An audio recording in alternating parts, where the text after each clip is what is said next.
Today's meeting focuses on the Anambra State governorship election. When the Commission released the timetable and schedule of activities 8 months ago, on 19th January this year, we informed Nigerians that the election will hold on the 6th of November 2021. Today, it is exactly 2 months or 60 days to the election. As you are aware, the Commission devolved the continuous voter registration to the 326 registration areas or wards, in addition to the 21 local government offices and the state office of the Commission. The fiscal exercise was suspended yesterday, that is 60 days to the election, as required by Section 9, subsection 5 of the Electoral Act 2010 as amended. However, the online pre-registration option will continue to be available, but no appointment for completion of registration can be scheduled until after the election. The Commission will use the next few weeks to compile the register of voters for claims and objections, clean up the data, print the PVCs for collection by registrants, and compile the register for each of the 5,720 polling units in the state. I want to assure every newly registered voter in Anambra State, including those who applied for transfer from within and outside the state or for the replacement of damaged or lost PVCs, that their cards will be printed and made available to them for collection before the election. Each political party fielding candidates in the election will be given a copy of the voters' register on 7th October 2021 as published in our timetable and schedule of activities for the election. While working on the register of voters, the Commission has also been continuously innovating on how to strengthen the credibility of voter accreditation and result management during elections in Nigeria. As always, the deployment of appropriate technology is crucial and desirable. The introduction of the machine-readable permanent voters' cards combined with the smart card readers were important innovations. So too is the uploading of polling unit results in real time on election day.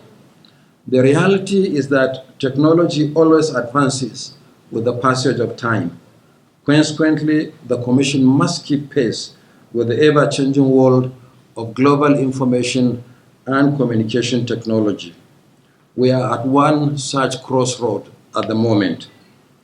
For some time now, many stakeholders, including leaders of political parties, have called on the Commission to strengthen the voter accreditation process during elections, especially with reference to the use of incident form where the smart card reader fails to authenticate the fingerprints of a voter. Such concern is legitimate given the fact that the smart card reader successfully verifies any card that belongs to the polling unit for which it is configured, irrespective of who presents it. The apprehension, therefore, is that using the incident form to cover those whose fingerprints are not authenticated by the smart card reader, a voter may be able to use another person's PVC to vote during an election.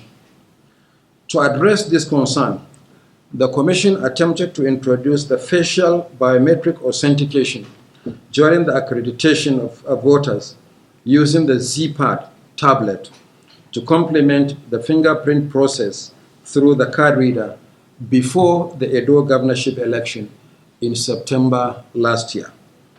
However, the Commission was not entirely satisfied with the pilot held in the Nasarawa Central State Constituency by-election a month earlier in August 2020.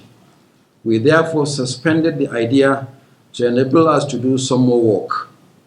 Over the last 1 year or so, we reviewed the situation and we think that we have found appropriate technology to address it.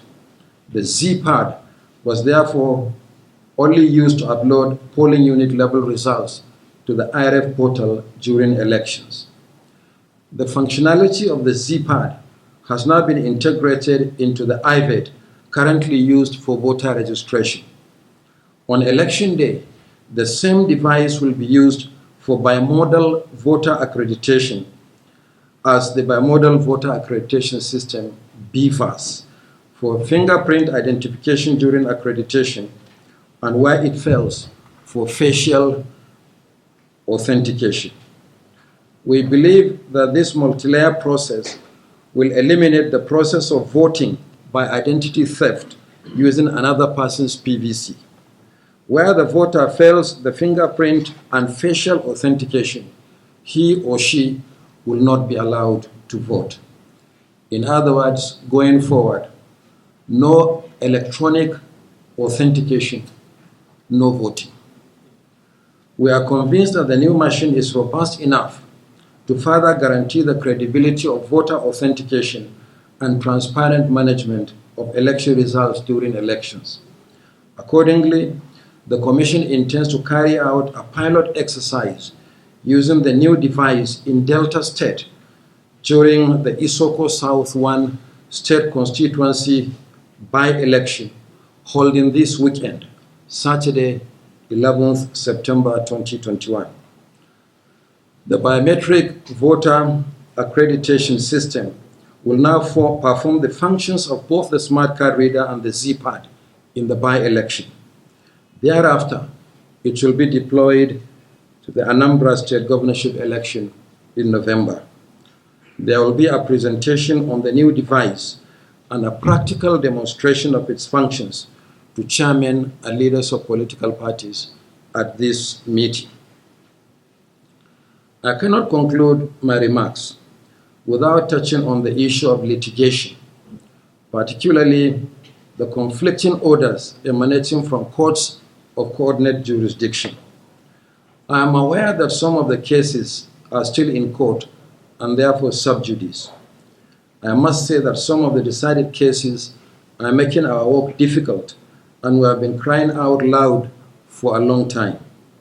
In particular, some pre-election litigations relating to the nomination of candidates for elections were not determined until after the elections.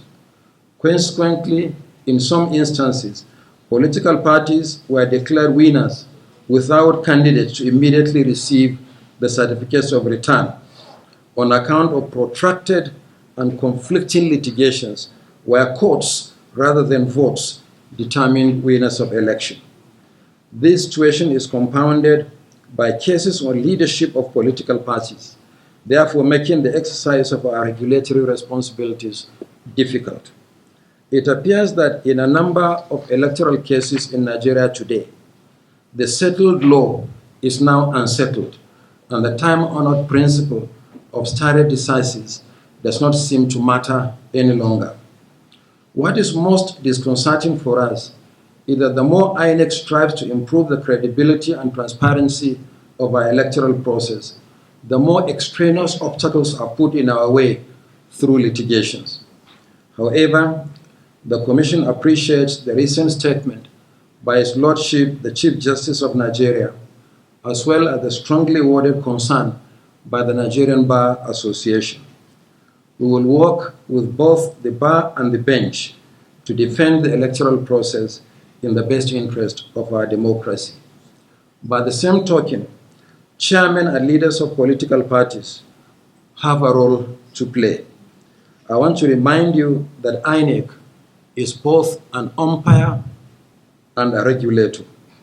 The Commission is an Thanks for checking out SYMFONI on YouTube. Please be sure to subscribe and like our videos for updates.